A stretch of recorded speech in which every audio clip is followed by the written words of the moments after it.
nada mais simbólico do que uma eliminação para determinar certos movimentos. Hoje fazem 4 anos que o Botafogo virou SAF. 11 de março de 2022, com John Textor prometendo transformar e elevar a autoestima e a motivação do torcedor. Eu não posso negar e falar que ele não fez isso, porque ele fez. Mas a que custo? Ao custo de agora? Vamos falar um pouquinho da eliminação do Botafogo na pré-Libertadores, mas isso depois da vinheta.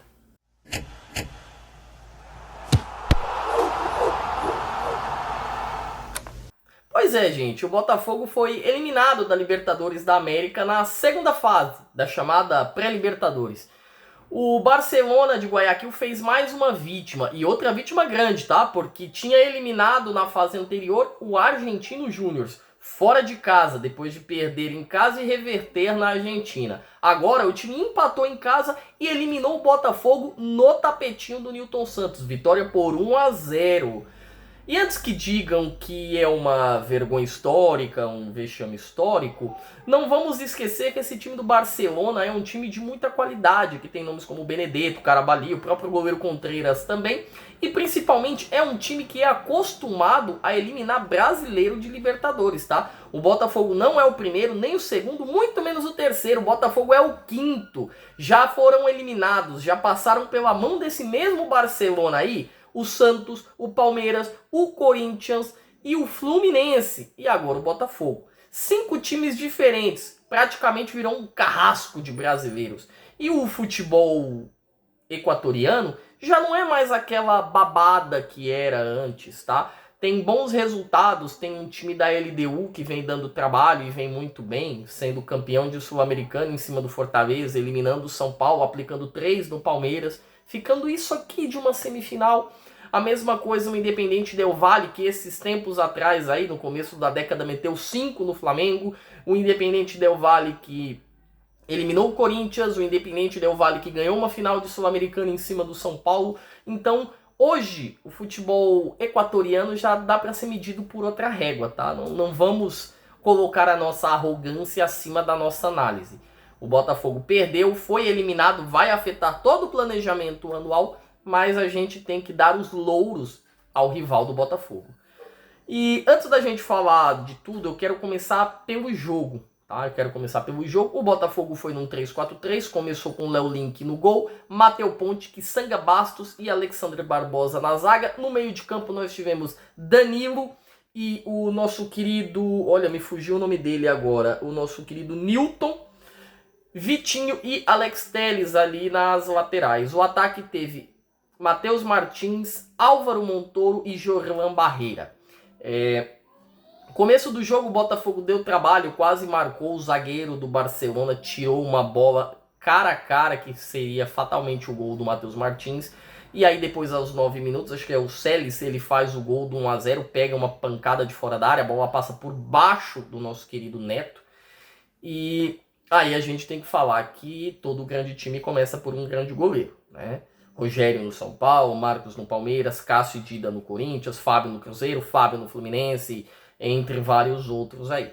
O próprio John no Botafogo, parece que o Botafogo não se encaixou com o seu goleiro titular. E isso não é só o Léo Link, não. O Neto, quando chegou do Botafogo, tendo a carreira que ele teve na Europa, Bournemouth, Barcelona, Juventus, passou pelo Valência também. Eu esperava muito mais do Neto, que não está sequer conseguindo jogar no Botafogo. Eu esperava mais do Neto, esperava mais do Léo Link.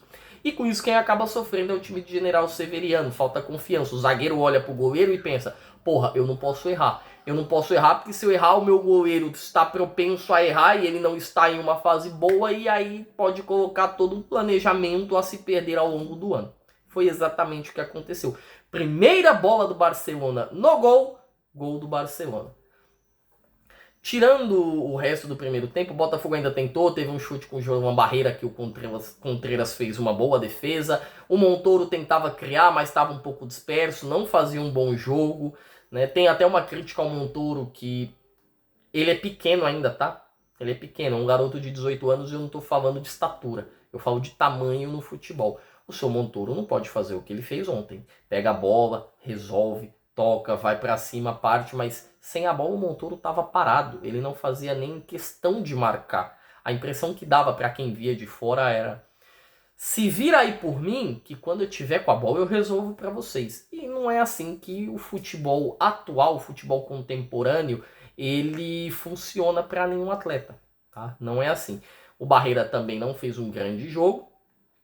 E no final do primeiro tempo, o Botafogo até estava tentando, até tinha volume de jogo. O Botafogo não fez uma partida ruim, péssima, medonha não, tá? O Botafogo lutou com o que tinha e o que podia. E esbarrou no melhor jogador da partida, que foi o Contreras, o goleiro do Barcelona do Equador. Vem o segundo tempo, e antes do segundo já tinham até algumas mexidas, mas outras mexidas ocorrem. A primeira, entra o Tuco Correia, que fez uma partida medonha, errou tudo que tentou, parado, se arrastando em campo, jogando pelo salário só, não estava se esforçando. Entra o Arthur Cabral. O Botafogo não estava conseguindo encontrar qualidade na definição, na finalização. No segundo tempo tem um chute do Alex Telles, uma cobrança de falta que o Contreras voa para buscar, faz uma ótima defesa. Depois tem um chute do Matheus Martins, que foi o melhor do Botafogo, que ainda tentou, e mesmo jogando fora de posição, conseguiu dar muito trabalho para a zaga do Barcelona. Tentou, acabou indo para fora. Tem no finalzinho do jogo, aos 80 minutos, uma cabeçada do Arthur Cabral, que o Contreras faz outra ótima defesa. É o nome do jogo. Pelo menos 3 defesas de alto teor de dificuldade, mas ainda assim acho que ficou a impressão que faltou pro Botafogo. E no fim do jogo a torcida, né, acabou vaiando, xingando, reclamando. Bom, o torcedor tá no direito dele. Eu não tô aqui para falar do torcedor do Botafogo. Tá no direito dele. Ele pagou o ingresso, ele viu a partida, terminou, começou a vaiar. É isso mesmo, tá? Termina o jogo, você pode vaiar, você pode xingar, não direcionando ao CPF da pessoa, e sim ao jogador, né? Você é ruim, você é fraco, sai daqui. Ok, tá? O torcedor tá no direito dele. O torcedor paga para fazer o que ele puder fazer lá dentro da normalidade. E, além disso, tem uma entrevista do Alex Telles que me pega um pouco, porque é muito parecida com a do Luiz Gustavo no ano passado. O Alex Telles fala que os jogadores estão dando a cara a tapa, os jogadores estão aí, os jogadores estão na linha de frente, mas que tem outras pessoas no clube que deveriam assumir, né, que deveriam postular esse mesmo comportamento. E eu concordo com o senhor Alex Telles, tá? A mensagem está bem direcionada a quem? John Textor. Onde que tá o dono da SAF? Cadê o dono da SAF? Tá passeando, tá curtindo, tá fazendo o quê se ele não tá no estádio nos momentos de dificuldade do Botafogo? O show não pode parar, né, John Textor? O show não pode parar. O John Textor, ele talvez seja o grande responsável por tudo que o Botafogo viveu em 2025 e por tudo que o Botafogo está vivendo em 2026 e ainda há de viver por dias piores. Quando eu fiz a minha tier list ali no começo do campeonato, eu disse que eu tive muita dificuldade para elencar a nota do Botafogo, ou qual a posição o Botafogo ficaria, exatamente por isso, porque a gente não sabia o que esperar do Botafogo. A gente não sabia o que esperar do time, do clube. A gente não sabia. Poderia estar muito bem dentro de campo, mas com crises fora. Tinha dívida com o Thiago Almada, a dívida com ele que passou em 2024 do Botafogo de 20 milhões de dólares. O Botafogo não pagou o Atlanta United. O cara saiu do Botafogo, foi pro Lyon, tá no Atlético de Madrid, quase saiu do Atlético de Madrid, ou seja, rodou quase que 3 vezes depois do Botafogo, e o Botafogo tava devendo, pagou agora, e nem pagou tudo, pagou uma parte e direcionou em parcelas os outros pagamentos. Aí tem a questão dos salários que estavam atrasados dos jogadores, dos roupeiros, dos nutricionistas, das pessoas que estavam na dependência do clube. O nosso querido John Textor, que mandou toda a equipe de scout do Botafogo embora. Sim, a equipe de scout do Botafogo que montou aquele elenco de 2023, 2024, com Bastos, Adrielson, Marlon Freitas, Igor Jesus, John, Alexander Barbosa, dentre tantos outros, tá? Cuiabano. Aquele pessoal não tá mais no Botafogo. Aquele pessoal não existe mais no Botafogo. Saíram, foram embora. E aí a SAF do Botafogo, ela fica direcionada somente ao que é a boa vontade do John Textor. O John Textor pega, faz o time da determinada ronda, da determinada temporada que ele quer. Se o time der muito bem, pois bem. Se o time não der muito bem, amém. tem os lucros que ele vai obter, e aí se ele ganhar título, ótimo, vende todo mundo, monta o clube de novo na próxima temporada. Isso tem um lado muito ruim, que é, você está fazendo trading esportivo. Você não pode, você tem que ter um direcionamento, um funcionamento de estrutura que siga bem encaminhada, porque senão você vai repetir o mesmo passo, e a chance disso te trazer insucesso é gigantesca. É gigantesco. O Botafogo fez isso em 2023, manteve uma base, trouxe bons nomes em 2024, papou tudo que podia. Em 2025, o Botafogo perdeu o Igor Jesus, o Botafogo perdeu o Cuiabano, o Botafogo perdeu o John, o Botafogo perdeu o zagueiro Jair, contratou o Jair no começo do ano, perdeu o Jair no meio do ano. Aí depois trouxe o Caio Pantaleão. Não dá pra você ficar rotacionando o teu time a cada 6 meses e achar que ele vai te trazer resultado. E assim, o resultado é que o Botafogo tá pegando G5, G6, G7 porque ele tem qualidade nas suas peças. Só que nem sempre essa qualidade vai salvar o Botafogo e vai salvar o Textor. Nem sempre isso vai acontecer. 2024 o Botafogo é campeão. 2023 o Botafogo termina em 5º lugar naquela pipocada, naquela bananada enorme. Fica fora da Libertadores, vai pra pré, em 2024 ganha. Em 2025 o Botafogo termina em 6º. Ele fica atrás do Fluminense e à frente do Bahia. Esse ano a gente não sabe o que esperar. Por quê? Porque até o que aconteceu com a Federal, né, a Polícia Federal do Rio entrar em ação, o Textor estava para vender o Danilo e estava para vender o Montoro, que eram peças principais e funcionais desse sistema do Botafogo. Então o que a gente vai poder esperar de um dono que não dá a cara, que não aparece, que não dá para confiar nas palavras dele, não dá para confiar no que ele faz, e fica nesse papo de vou pegar dinheiro emprestado, vou isso, vou aquilo, fora, né, a parceria dele que é bem nebulosa com o senhor Marinakis.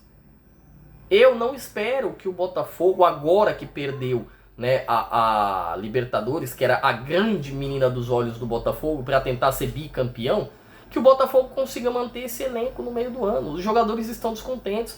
O Barbosa está extremamente descontente porque já falou, cara, eu não quero ficar aqui se for para ficar por ficar. Eu quero estar aqui para ganhar. Cadê o projeto? Cadê a sustentação? Cadê a funcionalidade? Cadê a estrutura? Cadê? Sabe, vai ficar mudando a cada 6 meses. O Montoro e o Danilo, eu não tenho dúvidas que não chegam a dezembro no Botafogo. Eu não tenho dúvidas. O Barreira talvez seja vendido. E aí quem que o Botafogo vai ficar vendendo para poder equacionar? E equacionar entre aspas, porque a dívida do Botafogo hoje está em 1,5 bilhão de reais. 1,5 bilhão, ela cresceu exponencialmente. A SAF é boa? No Botafogo ela foi boa até a página 2.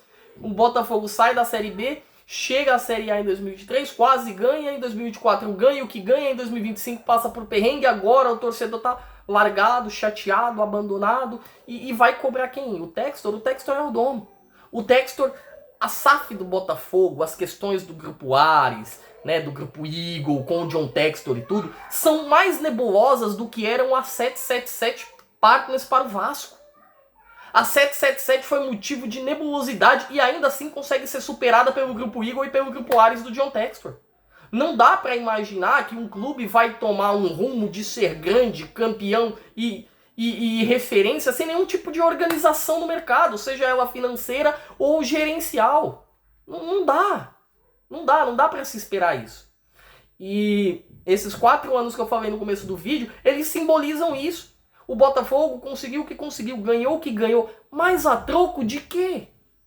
A troco de quê? O que o Botafogo teve que abrir mão para conseguir isso? Hoje o Botafogo é um clube sem nenhum tipo de ponto, de certeza. Não é um clube que tem um gerenciamento, não segue um fluxo, não tem um norte para seguir, não tem nada.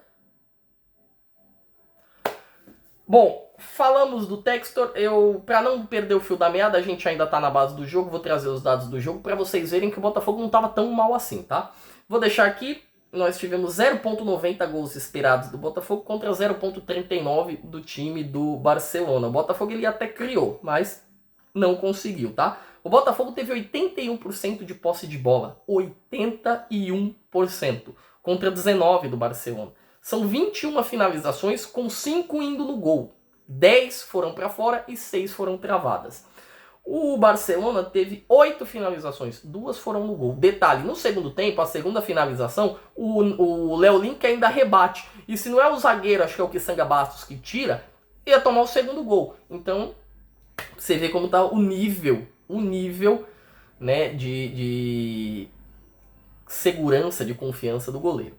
Bom, são 2 chances claras do Botafogo, são 2 chances claras. Eu colocaria pelo menos uma terceira, né, provavelmente que é a falta do Alex Telles. Nós tivemos a falta do Telles, o chute do Barreira e também a cabeçada do Arthur Cabral. Nenhuma chance clara do Barcelona, com 6 escanteios para o Botafogo, 2 para o Barcelona. O Botafogo teve 89% de precisão nos passes e o Barcelona teve 49%. Isso é muito baixo.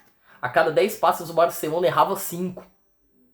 O Botafogo, a cada 10 passes, ele acertava praticamente 9. Não dá pra dizer que o Botafogo jogou mal. Não dá. Foi aquela noite que a bola não entrou. E se o Botafogo jogasse até amanhã, seria 1-0 pro Barcelona. Finalizada a parte do jogo, a gente tem que... Já falamos, né, do jogo, já falamos do Textor, a gente tem que falar do Martin Anselmi. Não entendi o que ele quis fazer ali com o Matheus Martins, mas o Matheus Martins foi o melhor jogador do Botafogo. O melhor jogador do jogo foi o Contreiras, o do Botafogo foi o Martins. Também não entendi o Matheus Ponte ali. Ok, não vou questionar. Talvez, não sei se o Ítalo estava escrito, né? O Ítalo da ex-base do São Paulo, que estava na MLS, mas se você tinha zagueiro, você tinha que usar zagueiro, né? Não colocar o Ponte ali. Eu não espero muito do Anselmi porque ele não está conseguindo ajustar e corrigir a rota. Ele não está fazendo um grande trabalho no Botafogo desde que ele chegou. Desde que ele chegou, as coisas não estão fluindo. E o trabalho dele antes no México, eu não acompanhei. Mas eu acompanhei o trabalho dele no Porto. E o trabalho dele no Porto não era competente e capacitado o suficiente para garantir com que ele fosse para uma equipe do Garbor do Botafogo. Não era, ele não tinha essa capacitação. Para quem não lembra, ele estava no Porto ano passado, na época do Mundial de Clubes, um pouco antes, o Porto vivendo uma temporada medonha, passando por uma reestruturação, tudo dando de errado lá no Porto, e praticamente o Anselmi saiu chutado de lá. Tinha muitas dificuldades com o Benfica do Pavlidis, com o Sport, que da época era do Gyökeres, depois veio o Luiz Dias. Então, dificilmente ele apresentou algo de bom e de diferente. E é um técnico que costuma abrir muito seus times. Costuma abrir muito, né? Ele não fecha, não utiliza muito os meio-campistas, os meio-campistas são mais abertos. O 3-4-3, dependendo da utilização do jogo e de como o jogo está andando, vira um 4-2-4. Ele não funciona fazendo meio transicionar, muito pelo contrário, o jogo dele é mais aberto. E aí no jogo mais aberto o cara usa Arthur Cabral, o cara usa Tuco Correa, que são caras muito mais lentos, que não conseguem ter essa mobilidade. Tô sentindo falta do Cris Ramos, gostaria de ver o Botafogo com um ataque mais leve, com um ataque mais potente. E ainda assim nós temos jogadores que estão mal fisicamente e mal tecnicamente. O Newton errou tudo que tentou ontem, não estava bem. O Ponte não estava bem. O Kissanga Bastos, ele até fez uma partida razoável. Quem segurou as pontas foi o Barbosa. O Telles fez o que dava para fazer, o Montoro estava muito mal, o Barreira não estava tão bem assim. Então o Botafogo, por mais que ele tenha tentado, tem uma hora que somente a organização tática e a habilidade não vai resolver tudo no futebol. Você precisa de uma estratégia técnica e você precisa fazer com aquilo que você treinou funcione e te capacite a chegar ao gol do adversário. Nada disso eu vi no Botafogo ontem, nada. Talvez se jogasse até hoje, até amanhã, até domingo, estaria 1-0 para o Barcelona. Não tenho nenhuma certeza de que o Botafogo termine entre os 10 primeiros esse ano. Sabe por quê? Porque o Textor pode muito bem acordar com o Faniquito amanhã e vender todo mundo. Pode vender Danilo, pode vender Montoro, pode vender Barreira, pode vender Barbosa. Qual é a certeza que você, que é torcedor, tem que esse pessoal vai ficar para depois da Copa do Mundo? Porque o Botafogo precisa de dinheiro. O Botafogo precisa pagar conta. Qual é a certeza que a gente vai ter? A gente não tem certeza alguma. Por isso que indexar, entender e processar o ano do Botafogo se torna tão difícil, seja para o botafoguense, seja para quem faz a análise do futebol. Porque a gente não sabe o que esperar. A gente não sabe o que esperar. Mas como diria o famoso filósofo, o show tem que continuar, né? Diz aí, torcedor, o que você achou dessa eliminação do Botafogo? Foi um vexame? Foi uma vergonha? Não foi? O que você espera do Botafogo pro restante do ano? Deixa aqui nos comentários. E você é do time vai Textor ou vaza Textor? Deixa aí, beleza? Meu nome é Fernando, esse foi mais um Zona Mista. Você que é inscrito no canal, chegou até aqui, deixa aquele like, curte os conteúdos do canal. Você que tá chegando agora, sem crise, sem problema. Curte o conteúdo do canal, ative o sininho das notificações e se inscreva para manter os vídeos chegando direto até você, beleza? Uma ótima quarta-feira de Liga dos Campeões e ó, tchau!